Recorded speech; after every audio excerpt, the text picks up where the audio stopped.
बिहार के गोपालगंज में इन दिनों लोगों को भारी बारिश का सामना करना पड़ रहा है। कहीं भी आना जाना मुश्किल हो रहा है।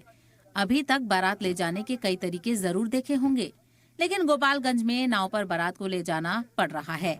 ऐसी एक बारात गोपालगंज जिले के मांझागढ़ थाना इलाके के एक सैलाब मुतासिर गांव में देखी गई, जहां सज धज कर दूल्हे के साथ पूरी बारात एक नाव पर सवार होकर शादी करने पहुंची। दरअसल इन दिनों गोपालगंज का एक बड़ा हिस्सा गंडक नदी में आई बाढ़ से बुरी तरह से मुतासिर हो चुका है।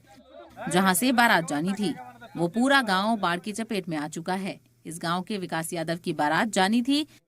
बाढ़ की वजह से किसी गाड़ी का गांव तक पहुंचना आसान नहीं था। विकास ने सज धज कर नाव की सवारी की और 2 किलोमीटर का सफर तय करके बारात लेकर रवाना हो गए। गोपालगंज में भारी बारिश की वजह से लोग अब पलायन के लिए मजबूर हैं। सरकार और इंतजामिया भी लोगों की मदद में जुटा हुआ है। हालात इतने गंभीर हो गए हैं कि लोग आसपास के ऊंचे हिस्सों में पहुंच तो गए हैं, लेकिन इंतजामिया सभी जगह राहत नहीं पहुंचा पा रहा है। ब्यूरो रिपोर्ट, सलाम टीवी।